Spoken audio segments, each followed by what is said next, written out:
ஷெஹன்ஷா, என்ன யோசித்துக் கொண்டிருக்கிறீர்கள்? வந்து அமருங்கள். மன்னித்து விடுங்கள், நீங்கள் வந்ததை நான் கவனிக்கவில்லை. களைப்பாக காணப்படுகிறீர்கள். ஆம், இன்று மிகப்பெரிய பூகம்பம் வெடிக்க இருந்தது.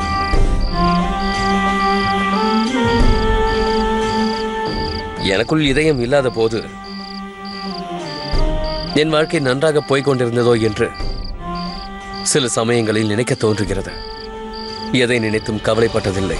எதற்காகவும் நான் ஏங்கியதும் இல்லை.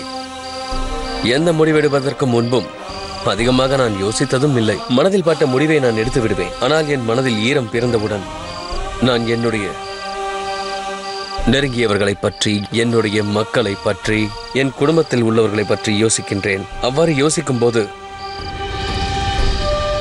என்னை நான் பலவீனமாக உணர்கின்றேன். நான் கூறுவது உண்மை ஜோதா பேகம். நான் முன்பு இருந்து ஜலாலாக இருந்திருந்தால் அந்த ஷெரீஃபுதீனை 2 துண்டுகளாக்கி வீசி இருப்பேன்.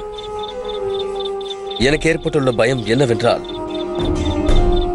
இவ்வளவு உணர்ச்சி வசப்பட்டவனாக இருக்கிறேன் என்றால் ஒரு ஷெஹன்ஷாவாக நீடிப்பது கடினமோ என்று எண்ணுகிறேன். எனக்கு அவ்வாறு தோன்றவில்லை. உங்கள் மனதில் உருவாகியுள்ள இரக்கம் உங்கள் பலவீனமல்ல, மாறாக உங்கள் பலம் என்று எனக்கு தோன்றுகிறது. ஷெஹன்ஷா, நீங்கள் மக்களோடு ஆட்சி செய்து கொண்டிருக்கிறீர்கள். உங்களுடைய இதயம் உங்களுக்கு மனிதநேயத்தை பெற்று தந்திருக்கிறது. அதன் மூலம் மக்கள் பிரச்சனையை உங்களால் புரிந்து கொள்ள முடிகிறது. நீங்களே யோசித்து பாருங்கள். ஷெரீஃபுதீனை கொல்வது பெரிய விஷயம் அல்ல, யாராலும் செய்ய முடியும். ஆனால் அவரை மன்னிக்க நீங்கள் காட்டிய தைரியம் மிகப்பெரிய விஷயம். நீங்கள் அதை செய்து காண்பித்து விட்டீர்கள். அதன் காரணமாக நான், அத்தை அவர்கள், அனைத்து பிரஜைகளும் கூட உங்களை பார்த்து கர்வப்படுகிறார்கள்.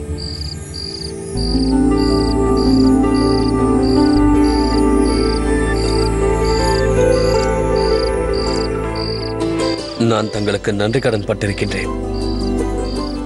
என்னுடைய ஒவ்வொரு கஷ்டத்தையும் தாங்கள் மிக எளிதாக தீர்த்து விடுகிறீர்கள். வாருங்கள்.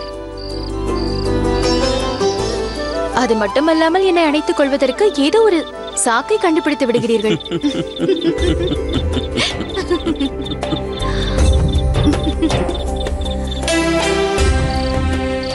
இல்லை ஷெஹன்ஷா, இப்பொழுது இல்லை. இது என் குழந்தைகளுக்கு கதை சொல்ல வேண்டிய நேரம். என்ன விளையாடுகிறீர்கள்? இப்போது அவர்களுக்கு என்ன புரிய போகின்றது? ஏன் அவர்களுக்கு புரியாது? கர்ப்பத்தில் இருக்கும் பொழுதே குழந்தைகளுக்கு வித்தை கற்றுக் கொடுப்பார்கள். உங்களுக்கு தெரியாதா? அபிமன்யு கதையும் அவ்வாறுதான். அபிமன்யுவா? அப்படி என்றால் உங்களுக்கு அது தெரியாதா?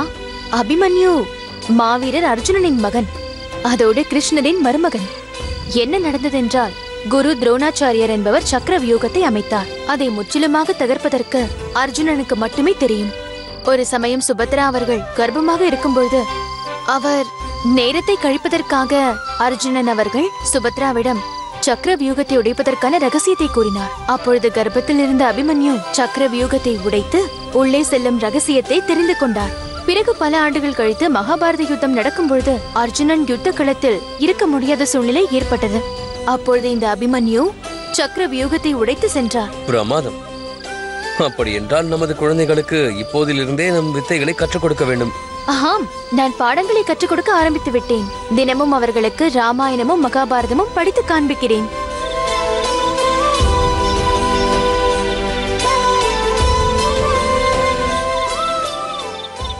நான் கூறப்போவதை நீங்கள் இருவரும் நன்றாக காது கொடுத்து கேளுங்கள். ஜோதா பேகம் உங்களுக்கு தாயாக கிடைத்ததற்கு நீங்கள் இருவரும் புண்ணியம் செய்திருக்க வேண்டும். அது மட்டுமில்லாமல் உங்கள் தாய் இந்த ராஜ்யத்தின் விசேஷ பேகம் மற்றும் மிக விரைவில் உங்களுடைய தாயார் உங்கள் இருவரால் ராஜமாதாவும் ஆகப் போகிறார்.